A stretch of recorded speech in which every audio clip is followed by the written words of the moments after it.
महाराज का पावन चरित्र। और कल के प्रसंग में हमने श्रवण किया, महाराज जयपुर से मथुरा गोवर्धन होते हुए श्री धाम बरसाना पहुंचे। रात्रि में ठाकुर जी ने कृपा करी, 8 आदमी थे।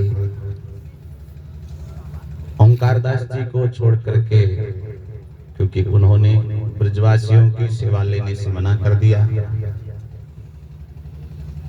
सबकी थकान दूर कर दी।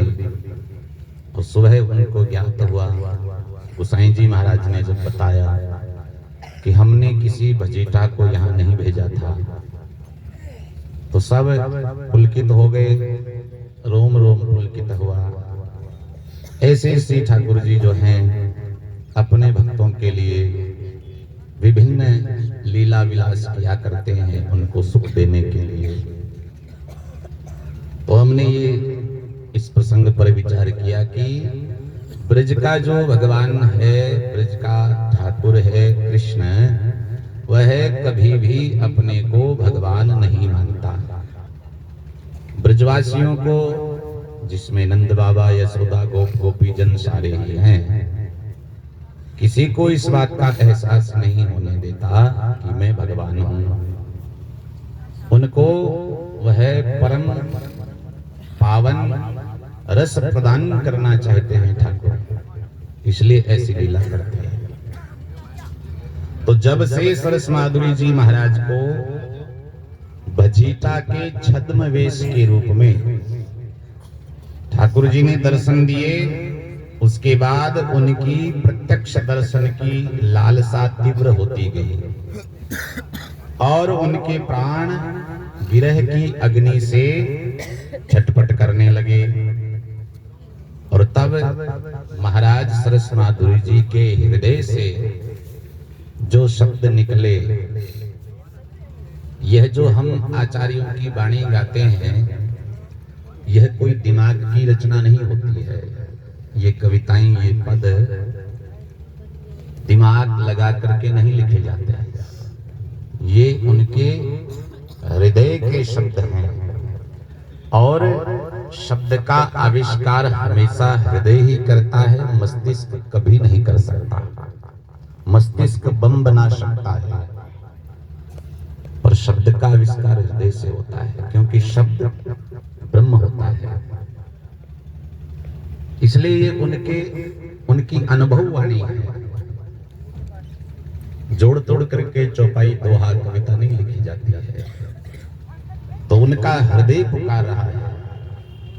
कहते हैं, मोहे कैसे बिसारी बिहारी पिया, एक दिन तुमने छद्म वेश में बरसाना में कृपा कर दी, उसके बाद भूल गए। निस दिन बाट निहारूं तुम्हारी, बिन देखे अकुलात जिया। दिन रात तुम्हारी प्रतीक्षा कर रही है, मार्ग देखती हैं और पता है आपको, बिना देखे हमारा हृदय कैसे जलता है। विरह वियोग रोग मोहि लाग्यो, ये विरह का जो रोग है ये मुझे लग गया। आज उन्हें आ निज दर्श दिया, और अभी भी तुमने आकर दर्शन नहीं दिया। न जाने कितना इस ठाकुर को अच्छा लगता है अपने भक्तों को तड़पाना, लालायित करना। करुणा सागर जगत उजागर, क्यों कर कीना कठिन हिया। तुमने अपने हृदय को इतना कठोर क्यों कर लिया। छवि दिखला के छीन लिया मन, सरस माधुरी सितम किया। ऐसा कहर ढाता है ये, हमारे हृदय पर क्या गुजरती है हम जानती हैं। छवि दिखला के, ये थोड़ी थोड़ी कृपा की कोर दिखा करके, थोड़ी थोड़ी झलक दिखा करके बेचैन तो कर देता है, फिर दोबारा आकर के सुध नहीं लेता। पर बिहारी जी ने उनकी एक नहीं सुनी। उनकी कठोरता और उनका सितम उनसे बर्दाश्त नहीं हुआ कि भगवान हमें तड़पा रहे हैं। तब उन्होंने परम दयालु, परम करुणामयी राधा रानी को पुकारना प्रारंभ किया। वे तो बड़ी दयालु हैं, परम कृपालु हैं। तो राधा रानी जी से कहने लगे, परम दयाल स्वामिनी मोरी, ए हमारी स्वामिनी जो आप तो परम दयालु हो। श्री वृषभानु भवन कुल भूषण कीरति कुंवरी शरण में तोरी, मैं आपकी शरण में हूँ वृषभान नंदनी कीर्ति मैया की दुलारी। अहो लड़ेती दया दृष्टि कर नेक चितव करुणा कर गोरी, थोड़ा सा अपनी दृष्टि को हमारी तरफ कर लो। गुण निधान प्यारी प्रियतम की परम प्रवीण तऊ अति भोरी, गुण निधान है और हमारे प्रियतम ठाकुर की अत्यंत प्यारी हैं, लेकिन परम प्रवीण अत्यंत चतुर हैं, लेकिन भक्तों के लिए तो तऊ अति भोरी, बड़ी भोली है। रहूं हजूर रावरी निसदिन सेवा करूं निकुंजन ठोरी, मैं आपके निकुंज में सेवा करने को तत्पर हूं, आपके अधीन आपके चरणों की सेवा में दिन रात तैयार हूं। हुलसी हुलसी गाऊं गुण तेरे निरखूं युगल भावती जोरी, हमारे हृदय की अत्यंत प्रियतम छवि है, प्रिया प्रीतम दोनों का एक साथ दर्शन। उस युगल जोड़ी को मैं हुलसित होकर के अपने हृदय में देखूं। रूप रसामृत पाय मगन मन छकी रहूं रंग रस में बोरी, आपके छवि का रूप रसामृत पान करके मैं अपने मन में प्रसन्न रहूं। दुलराऊं दिन दुल है दुल्हिन जीवन प्राण किशोर किशोरी, हमारे जीवन के हमारे प्राणाधार प्रिया प्रीतम दोनों किशोर किशोरी हैं, इनको हम दुलराना चाहते हैं। लाख लाख अभिलाष यही है मांगो विविध निहोर निहोरी, अत्यंत निहोरे करके गिड़गिड़ा करके प्रार्थना हम यही करते हैं। लाखों लाखों वार की यह एक अभिलाषा है, सरस माधुरी दर से भिखारिन दो कर जोर पसारत छोरी, अपनी झोली पसार करके हाथ जोड़ करके, और यह भिखारिन यही चाहती है सरस माधुरी दर से, ये प्रिया प्रीतम की युगल जोड़ी हमको दिख जाए, दर्शन हो जाए। तो ऐसे अनेक विनय के विरह के पदों के द्वारा महाराज ने जुगल सरकार से प्रार्थना करी दर्शन देने की। तो इस समय उनका लोक व्यवहार बहुत कम हो गया। जैसे जैसे भक्ति में प्रगाढ़ता होती है, भगवत संबंध मजबूत होने लगता है, वैसे वैसे सांसारिक संबंध कमजोर होने लगता है। महापुरुष समझाते हैं कि जैसे बेल के मतीरा लगता है, कोई फल लगता है, तो उसके एकदम पास में एक हरा हरा धागा होता है, ત્યાં તણો હોય ને, જ્યાં જ્યાં वो बड़ो हो तो लगे ज्यां ज्यां वो ત્યાં तणो बढ़तो जाए। जैसे जैसे पकता है वैसे वैसे वो जलने लगता है। तो ऐसे ही जब भक्ति बढ़ने लगती है, पकने लगती है, मजबूत होने लगती है, तो उसी से सटा हुआ, उसी के पास रहने वाला वो संसार धीरे धीरे खत्म होने लगता है। और एकदम जो बड़ेड़ो तांतना कोई मुतिरा पाले राम को बड़ेड़ो एकदम लाल निकली, तो जिसका ऐसे संसार का संबंध एकदम से भून गया है, वो एकदम पक्का भक्त है। महापुरुषों ने समझाया, ऐसी भावना जब आ जाती है, केवल प्रिया प्रीतम के दर्शनों की चाह रहने लगती है, तो लोक व्यवहार छोड़ना नहीं पड़ता है, धीरे धीरे भगवान ही छुड़ाने लगते हैं। अधिकतर एकांत में समय बिताते, उनके दिन और रात बीतते केवल सिसकियां लेते हुए, आहें भरते हुए, दिन में अपने आप को बहुत संभाल कर रखते, क्योंकि स्थान में सरसकुंज में कई भक्त वैष्णव, वृंदावन, अयोध्या, ब्रजवासी यहाँ के महात्मा पधारते, सेवा सत्कार भी करते, लेकिन उनके हृदय में उस समय क्या चल रहा है कोई नहीं जान पाता। तो दिन में संभाल के रखते और सारी रात बिलक बिलक कर रोते, कराहते, करवटें बदलते बदलते। उसी समय एक रात लगभग 2 बजे महाराज सरस माधुर जी के शिष्य थे श्री जुगल मनोहर शरण जी, उन्होंने किसी उत्सव से लौटते समय विचार किया कि बीच में सरसकुंज पड़ता है तो कुछ समय यहीं विश्राम कर लेते हैं। सरस माधुरी जी महाराज ने सुना कि दरवाजा खटखटा रहा है कोई, तो उन्होंने आकर के दरवाजा खोला। जुगल मनोहर शरण जी ने देखा कि गुरु महाराज का मुंह और पूरा वक्षस्थल रात्रि के 2 बजे आंसुओं से भरा हुआ है, नेत्रों से अविरल धारा बह रही है और छाती पूरी आंसुओं से भीग रही है। उन्होंने उन्हें भीतर लेकर के छत पर जाकर के सोने का इशारा कर दिया, बस केवल इशारा कि छत के ऊपर चले जाओ आराम करो। और जब महाराज जुगल मनोहर शरण जी ऊपर जाने लगे तब महाराज केवल इतना ही बोले, ऐसे समय पर मत आया करो। तो ये महापुरुषों की उच्चतम स्थिति है। हम केवल शब्द पढ़ सकते हैं, क्या उनकी उस समय की स्थिति रही है, कैसे संभाल करके उन्होंने दरवाजा खोला। एक दिन सरस माधुरी शरण जी महाराज राधा रानी से अपने हृदय की व्यथा निवेदन करने लगे और व्यथा निवेदन करते करते पुनः बरसाना पहुंचे। उनके साथ में थे उनके शिष्य श्री हरि नारायण जी तोषनीवाल। बरसाना में लता पताओं से सुसज्जित गहवर वन है, सांकरी खोर है, ललिता कुंड, मोरकुटी आदि जो जुगल सरकार की लीला से संबंधित स्थान हैं, सबके दर्शन किए और उनके दर्शन करके उन्हें लीलाओं की स्फूर्ति हो आई। विरह की भावना तीव्र हो गई और बिलासगढ़ के वहीं परिक्रमा मार्ग में ही चबूतरे पर बैठ करके गाने लगे। केवल हम पंक्तियां पढ़ते हैं। महाराज कहते हैं, ओ जी महाराज कुंज बिहारी बरसाना रा बागा में बोले मोर, तोता मैना और पपैया कोयल कर रही शोर, फूल रही फुलवारी क्यारी गुंजत है जहां भोर। फूलों की क्यारी महक रही है और जब पुष्प महकते हैं पराग से भरे हुए तो भौरे अपने आप आकर्षित होकर के मंडराने लगते हैं। गहवर वन में ललित लता जहां सारस हंस चकोर। गहवर वन में कई पक्षी हैं वो भी रमण करते हैं लताओं के ऊपर। ललिता कुंड लगत अति प्यारो।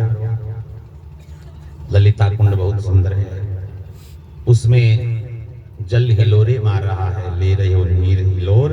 श्री राधा सखियन संग खेलत है जित सुंदर ठोर। यह सबसे सुंदर जगह है जहां श्री राधा रानी अपनी परिकर की सखियों के साथ में क्रीड़ा करती है।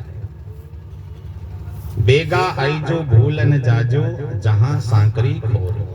अभी हमको दर्शन दिया है, अभी हमको ये अनुभूति हुई है। पुनः यह निवेदन है, विलंब मत करना, जल्दी दर्शन देना। कहां पर? जहां खोर सांकरी है। मोर कुटी मन भावन माही मिलजो जे चित्त चोर। सब दर्शन किए हैं, बरसाना की सारे दर्शनों के नाम है इस पद में। मोर कुटी में जो अत्यंत मन को भाने वाली है, हे चित्त चोर भगवान हमें दर्शन देना। सरस माधुरी दर्शन दीजो, विनती करा कर जोर। हाथ जोड़ करके ही प्रार्थना है। तो गाते गाते महाराज एकदम चुप हो गए और उनके नेत्र अचानक किसी एक वस्तु के ऊपर टिक गए। लगा कि वे विस्फारित नेत्रों से, एकदम पूरी खुली हुई फाड़ी हुई आंखें हैं, विस्फारित नेत्रों से किसी अलौकिक छवि को अपलक बिना पलक झपकाए देख रहे हैं। यह पद गाते गाते देखा और बस महाराज यह रचना पूरी हुई तत्क्षण मूर्छित होकर के बिलासगढ़ के उसी चबूतरे के ऊपर लेट गए। उनके साथी जो साथ में आए थे हरिनारायण जी देखने लगे इनके ऊपर राधा रानी की कोई विशेष कृपा हुई है। मूर्छा भंग होने पर वे अर्धबाह्य अवस्था, अभी भी न बाहरी अवस्था है न भीतर की, थोड़ा थोड़ा चेत हो रहा है। अर्धबाह्य अवस्था में हा स्वामिनी, हा श्यामा जो तुम कहाँ गए कह करके आंसू बहाने लगे और भाव में इतने गदगद गंभीर हो रहे थे, किसी का साहस नहीं हुआ कि कोई महाराज से पूछे महाराज आपको क्या हुआ। कहने सुनने का किसी का साहस नहीं, और जब किसी ने उनको बतलाया नहीं तो ये जो झरना हृदय में बह रहा है ये कोई रुकने वाला थोड़ा ही है। कुछ समय बाद उनके ये भाव का झरना फिर हृदय में उमड़ पड़ा और कहने लगे, रसिकन के सर्वस धन देखे बरसाने में। रसिकों के सर्वस्व को हमने बरसाने में देखा है, हमारे रसिकों के प्राणधन ठाकुर जी। तो उनके युगल सरकार के हमारे जो दर्शन हमने किए हैं, गौर वर्ण भानुलली श्याम वर्ण छेल छली, दोनों हैं। गौर वर्ण श्री राधिका जो है, श्याम वर्ण श्री ठाकुर जी हैं। इनसों पर परम तत्व और न पिछानी में, इनसे परे कोई परम तत्व हमको अनुभव नहीं होता है, किसी को हमने नहीं पहचाना। श्यामा सोई श्याम जान, श्याम ही श्याम पिछान। तो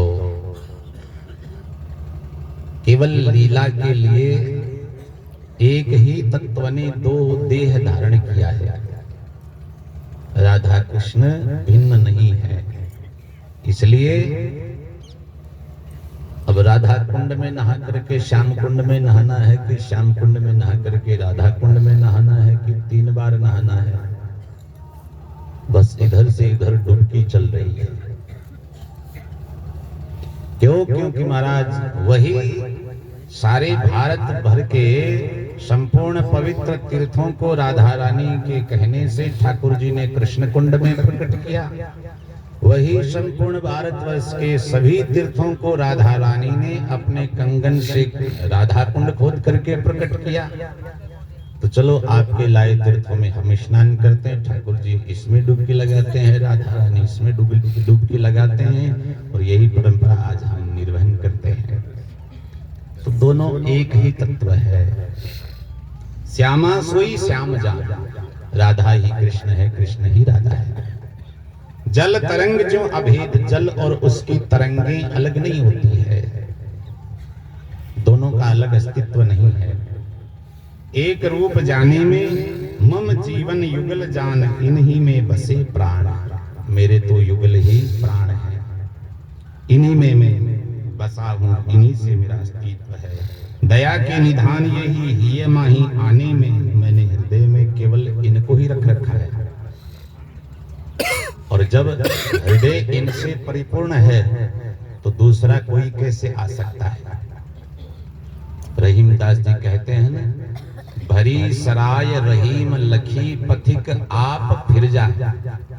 हमको वृंदावन में किसी धर्मशाला आश्रम में कमरा लेना है, और मैनेजर से पूछा कि कमरा है क्या? महाराज बिल्कुल फुल है, एक भी नहीं है।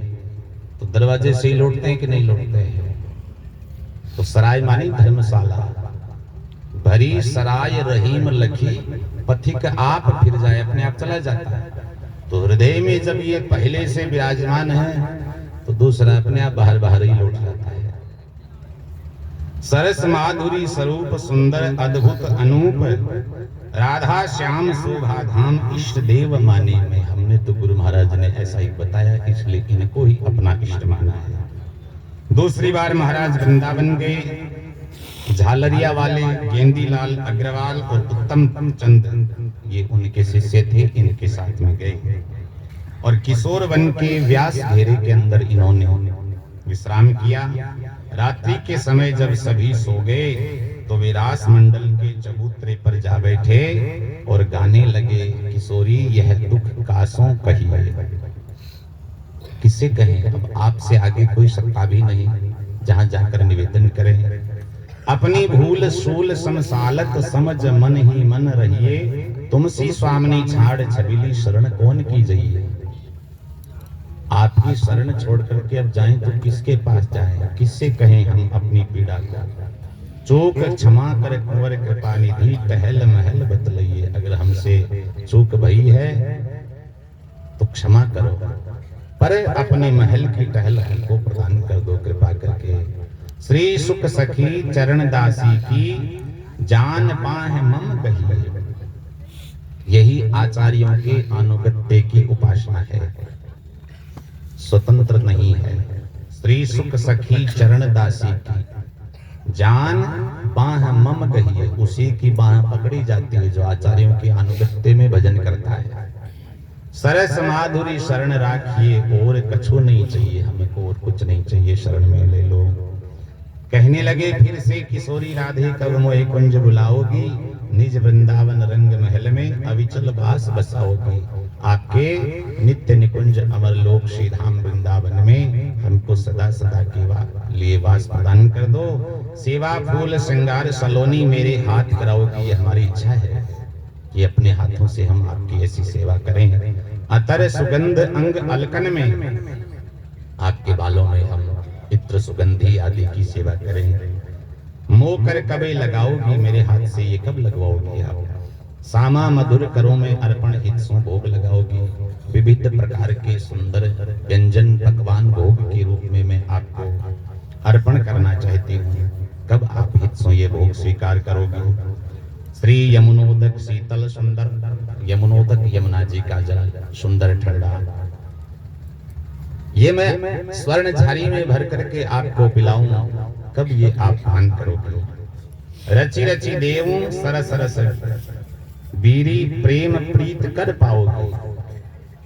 अत्यंत उत्सुकता से प्रसन्नता से सुंदर बीरी बना करके मैं आपको देना चाहूं, प्रेम पूर्वक आप उसको कब अपने मुंह में रखोगी। ले दर्पण सन्मुख होई ठाड़ी, शोभालक सरसाओगी। निकुंज में परिकर की सखियों की अलग अलग सेवा है, किसी की कुछ वाद्य यंत्र बजाने की सेवा है, किसी की पान की बीड़ी की, शयनादि की, सैया सजाने की। तो कोई भी हो, ले दर्पण सन्मुख हो ठाड़ी में कांच लेकर के आपके सामने खड़ी हो और आप संपूर्ण स्वरूप श्रृंगार करके उस दर्पण में अपने शोभा देख करके कब हर्षित होगे। बीन बजाऊं तुम्हें रिझाऊं, मोह संग श्यामा गाओगी। मैं बीन बजा करके आपको रिझाऊं और ऐसे रिझाऊं कि आप भी मेरे साथ में गाने लग जाओ। रास विलास रमत प्रीतम संग, मोहे कब दर्शाओगी। अपने प्रियतम के साथ, लालजू के साथ में रास विलास करते हुए हमें कब दिखोगी। चापूं चरण कमल हृदय धर, यह अभिलाष पुराओगी। ये इच्छा कब पूरी होगी कि मैं आपकी चरण सेवा करूंगा। रीझ रंगीली शीस हाथ धर, कृपा कर अपनाओगी। कृपा करके कब अपना वरद हस्त मेरे मस्तक पर धारण करोगी, रखोगी। श्री सुख सखी चरण दासी सुहित कर हंस बतराओगी।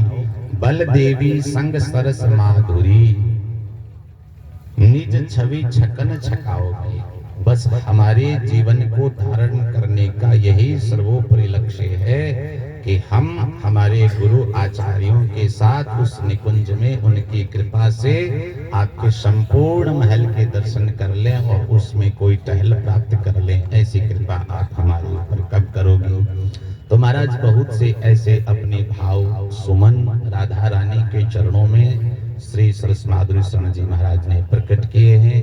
राधा रानी परम दयालु परम कृपालु स्वामिनी हैं। वो इनकी पुकार को सुन करके दर्शन देती है, कृपा करती है और कैसा हृदय आनंद से पुलकित हो जाता है, ये बात हम कल के अंक में श्रवण करेंगे। जय जय